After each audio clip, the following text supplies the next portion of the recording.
vacation to Sri Lanka starts from rupees 24,999 only with GT Holidays, South India's #1 travel brand. Taste Daily. Taste the Daily. கள்ளச்சாராயம் குடிப்பது காய்ச்சுவது குற்றம். ஆனா அந்த குற்றச்செயல் ஈடுபடுறதுக்கு 10 லட்சம் கொடுப்போம். நீங்க என்கரேஜ் பண்றீங்க. அவனை அடிச்சு கொலை பண்ணா கொலை கேஸ்ல போயிடுவான். அந்த பொண்ணை பொறுத்துக்கிட்டு இருந்தா தனி. இப்ப நீங்க 10 லட்சம் ரூபா கொடுக்க ஆரம்பிச்சிட்டீங்க. உள்ள குட்டிக்காம செத்துட்டானா அவளே நம்ம வாங்கி கொடுத்துருவான். இவன் இருக்கிறவட உங்க மாமே இவன் உங்க பங்காளி சாவறதே பரவாயில்லைங்க. தினம் குடிச்சிட்டு அடிச்சு எங்களை தொந்தரவு பண்றாங்கடா. இவளுக்கு எந்த பெனிஃபிட் இல்லை, ஆனா திட்டிக்கிட்டு இருக்கா. 10 லட்சம் ரூபா கொடுக்குறான்னா ஏன் கொள்ள மாட்டா? விஷத்தை அவளே கொடுத்துட்டு விஷச்சாராயத்தில் செத்துட்டான்ட்டு போயிடுவா.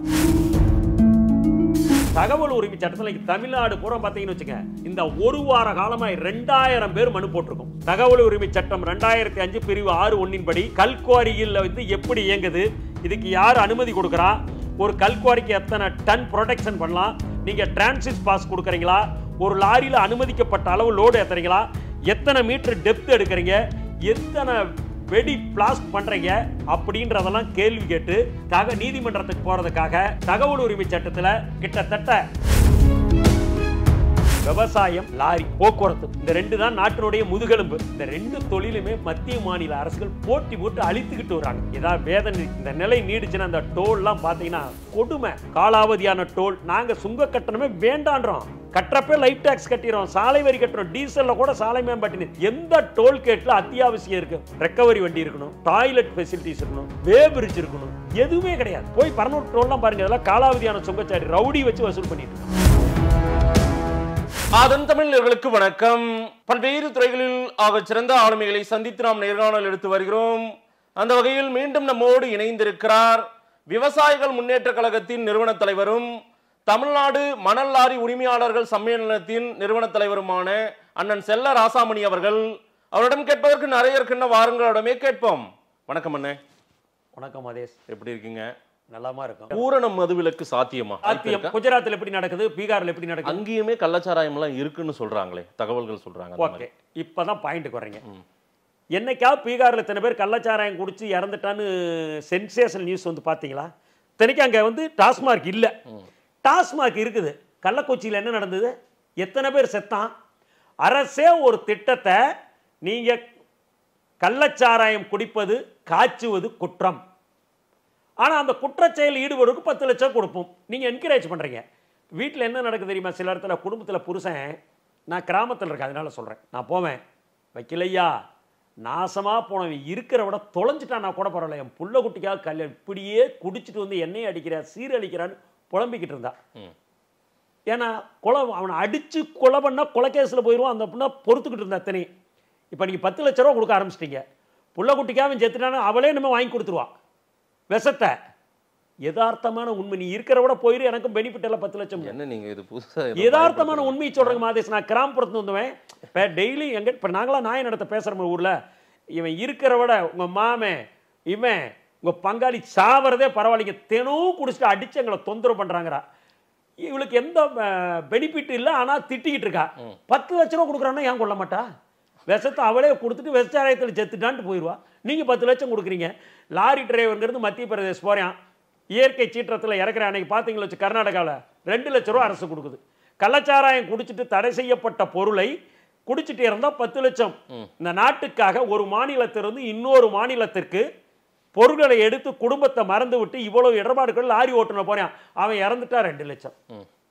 இதெல்லாம் சரி பண்ணுமா? நான் எந்த அரசா இருந்தாலும் சொல்றேன், எப்படி இது ஏத்துக்க முடியுது? நம்ம அனைவரும் இந்த ஆட்சியாளர்கள் இது முதல்ல உணர வேண்டும். இதுதான் எங்களுடைய இது. எங்களுக்கு அத்தியாவசியம் தற்போது எம்சாண்ட் கல்குவாரி முறைகேடு. அது பார்த்தீங்கன்னு வச்சுங்க, இப்போ நாங்கள் இது கோர்ட்டில் கூட நான் ஒரு கேஸ் போட்டேன், மணல் குவாரியை திறக்கணும்னு சொல்லி போன வாரம் போட்ட மதுரை கோர்ட்டில். அந்த கோர்ட்டில் இது கொள்கை முடிவு, நாங்கள் தலையிட முடியாது அப்படின்னு சொல்லி தள்ளுபடி பண்ணிட்டாங்க. அதுக்கு தான் அரசுக்கு ரெப்ரசன்டேஷன் கொடுத்துட்டு இருக்கோம். நேற்று கூட இஎன்சி பார்த்த முதன்மை தலைமை பொறியாளரை விரைவில் திறக்கப்படும் சொல்லியிருக்காரு. அதே மாதிரி இந்த தகவல் உரிமை சட்டத்தில் தமிழ்நாடு பூரா பார்த்தீங்கன்னு வச்சுங்க, இந்த ஒரு வார காலமாக 2000 பேர் மனு போட்டிருக்கோம். தகவல் உரிமை சட்டம் 2005 பிரிவு 6(1) படி கல்குவாரியில் வந்து எப்படி இயங்குது, இதுக்கு யார் அனுமதி கொடுக்குறா, ஒரு கல்குவாரிக்கு எத்தனை டன் ப்ரொடெக்ஷன் பண்ணலாம், நீங்க டிரான்சிட் பாஸ் கொடுக்குறீங்களா, ஒரு லாரியில் அனுமதிக்கப்பட்ட அளவு லோடு ஏற்றுறீங்களா, எத்தனை மீட்டர் டெப்த் எடுக்கிறீங்க, எத்தனை வெடி பிளாஸ்ட் பண்ணுறீங்க அப்படின்றதெல்லாம் கேள்வி கேட்டு நீதிமன்றத்துக்கு போகிறதுக்காக தகவல் உரிமை சட்டத்தில் கிட்டத்தட்ட 2000 பேர் மனு செஞ்சுருக்கோம், பதிவு தபால் அனுப்பியிருக்கோம்.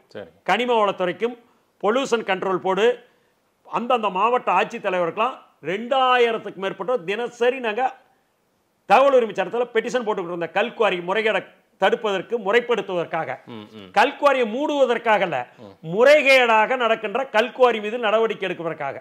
பார்க்கக்கூடிய நேயர்கள் உங்களை வந்து இயற்கை வளங்களை கொள்ளையடிக்கிறவர்கள் பட்டியலில் வைக்க மாட்டாங்க. மணலை அள்ளணும்னு சொல்றீங்கல்ல, மணல் குவாரிகளை தரங்க, மணலை அள்ளணும் அப்படின்றீங்கள, உங்களை அந்த பட்டியலில் பார்க்க மாட்டாங்க மக்கள்.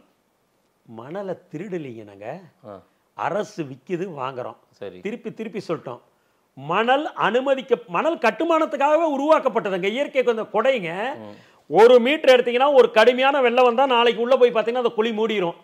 இயற்கை வளங்களை நாங்கள் அழிக்க வேண்டான்னு போராடுறோம். நான் போய் லாரிக்காரனாக இருந்தால் கூட தென்காசி புலிகர சோதனை சாவடியை முற்றுகிட்டு போராட்டம் நடத்தினேன், இயற்கை வளங்கள் பாதுகாக்கப்பட வேண்டும் என்று. சரி, கல்குவாரியை தான் மூட சொல்றோம். மலைகளை அழிக்காதீர், மரங்களை வெட்டாதீர், காடுகளை அழிக்காதீர், அதிக சக்தி வாய்ந்த வெடிகளை வெடித்து சுற்றுச்சூழலை பாதிப்பு ஏற்படுத்தாலும் தான் நாங்கள் போராடிட்டு. எங்களை எப்படி நீங்க போய் சமூக கொள்ளையடிப்புன்னு சொல்ல முடியும்? ஒரு பார்வையாளர்களுக்கு தெளிவு கொடுக்கணும்னு தான் கேட்டேன். மாதேஷ் வந்து இதை எங்களுக்கு இதுல ஒரு வாய்ப்பு கொடுத்து மக்களுக்கு கொண்டு சேர்த்துறீங்க பாத்தீங்களா. அதனாலதான் கிராமத்தில் எப்படின்னா, இந்த மணல் லாரினாவே ஒரு மாயை உருவாக்கி வச்சுட்டான். உங்க ஊர்ல கூட நீங்க பார்த்துருப்பீங்க, ஒரு வரவு செலவு இருக்கும், பணம் வாங்கிட்டு கொடுக்க மாட்டேன். அந்த அம்மா லேடி என்ன தெரியுமா சொல்லுவேன், மணல் லாரியில் உருதாடா அடிபட்டு சாவிப்பாங்க. பால் லாரியில் உருதா சாவ மாட்டானா, கலெக்டர் காரில் அடிபட்டா சாவ மாட்டானா, நீதிபதி சார் சாபம் பாருங்க. எங்களுக்கு நாட்டினுடைய 2ங்க, விவசாயம், லாரி, போக்குவரத்து, இந்த 2 தான் நாட்டினுடைய முதுகெலும்பு. சரி, இந்த 2 தொழிலுமே மத்திய மாநில அரசுகள் போட்டி போட்டு அழித்துக்கிட்டு வர்றாங்க. ஏதாவது வேதனை இந்த நிலை நீடிச்சுன்னா அந்த டோல்லாம் பார்த்தீங்கன்னா கொடுமை. காலாவதியான டோல் நாங்கள் சுங்க கட்டணமே வேண்டான்றோம். கட்டுறப்ப லைஃப் டேக்ஸ் கட்டிடுறோம், சாலை வரி கட்டுறோம், டீசலில் கூட சாலை மேம்பாட்டு. எந்த டோல்கேட்டில் அத்தியாவசியம் இருக்கு? ரெக்கவரி வண்டி இருக்கணும், டாய்லெட் ஃபெசிலிட்டிஸ் இருக்கணும், வே பிரிட்ஜ் இருக்கணும், எதுவுமே கிடையாது.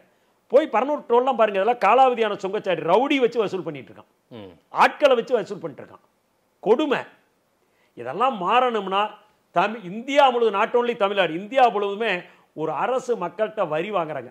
அதுக்கும் பிறகு வந்து நீங்க டோல்கேட் வச்சுக்கிட்டு, பாரியில் டோல்கேட் வச்சிருக்கான். அவன் என்ன பண்றான்னா, வாகனத்தில் 220 மீட்டர்னா அந்த 200 கிலோமீட்டர் வேகம்னா அதே வேகம் போகணும். இடையில ஆடு மாடு எதுவுமே வராது. எக்ஸ்பிரஸ் ஹைவே 2 சைடு பென்சிங் அடிச்சிடும், நடுவில் சென்டர் மீடியன், சைடுல இருந்து யாரும் வர முடியாது. இப்போ நம்ம ஊர்ல ஆடு மாடு கிராஸ் ஆயிட்டு. ஆனா நாம் அங்க இருக்கிற பயணத்திற்கும் அதுக்கு தான் பணம் வாங்குறான் ரோடுக்கு. நீங்க என்ன சாலை மேம்பாடு பண்ணிருக்கீங்க? 2 பக்கம் பென்சிங் அடிச்சிருக்கீங்களா?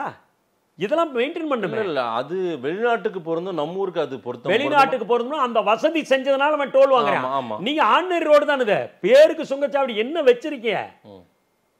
அவன் பணம் கட்டிட்டு போறதே எதுக்கு?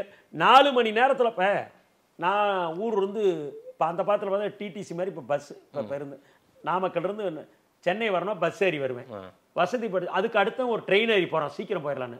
ஃப்ளைட்டில் போனால் 1 மணி நேரத்தில் போயிடலாம், சேலத்துலேருந்து வரான். ஆமாம். அப்போ ஃப்ளைட்டில் போகிறவனுக்கு அந்த வசதி ஏற்படுத்துறது. அதில் என்ன பண்ணுறான்? டீ கொடுக்குறான், 2 மணி நேரம் ஆச்சுன்னா ஒரு ஸ்நாக்ஸ் கொடுக்குறான். பஸ்ஸில் அது கொடுக்க மாட்டான். அது மாதிரி நீங்கள் டோல்னு போட்டு அந்த கட்டணம் வசூல் பண்ணால் அதுக்கு தகுந்த வசதிகள் பண்ணி கொடுக்கணும். சரி, ரோடு டேமேஜ் இருக்கக்கூடாது, பராமரிப்பு இருக்கணும். 60 கிலோமீட்டருக்குள்ள ஒரு சுங்கச்சாவடி தான் இருக்கணும். ஆனால் இப்போ 60 மீட்டருக்குள்ள 2 சுங்கச்சாவடி எந்தெந்த இருக்கு நான் லிஸ்ட்டும் கொடுத்துட்டு இது வரைக்கும் எடுக்கல. காலாவதியான சுங்கச்சாவடி அகற்றல. 20 kilo those who are all residing within 20 kilometers from the toll plaza, they are given an exemption. They no need to pay the toll fees. மத்திய அரசு நிதின் கட்காரி அறிவிச்சாரு. ஆனா அதை நடைமுறைப்படுத்த சொல்லி தான். அதாவது நம்ம நாட்டில் ஒரு சிரிப்பு என்னன்னா, இயற்றப்பட்ட சட்டத்தை நடைமுறைப்படுத்துவதற்கு போராட்டம் நடத்திக்கிட்டு இருக்கோம்.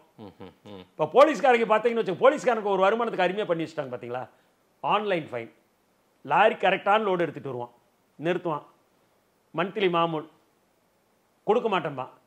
200 ரூபா கேட்பேன், இவன் கொடுக்க மாட்டேன். நேராக பார்த்துக்கிட்டே இருப்பான். வண்டி மூவ் ஆன பிறகு அப்படியே செல்ல வண்டி நம்பர் எடுத்துக்கிறான். வீட்டுக்கு போகாட்டி 2000 ரூபா ஃபைன். யூனிஃபார்ம் இல்லை, ஹெட்லைட் இல்லை, ஏதாவது ஒன்று போட்டுறான். இது எல்லாமே பகல் கொள்ளை. அரசுக்கு இதெல்லாம் ஒரு கூடுதல் வருவாய்.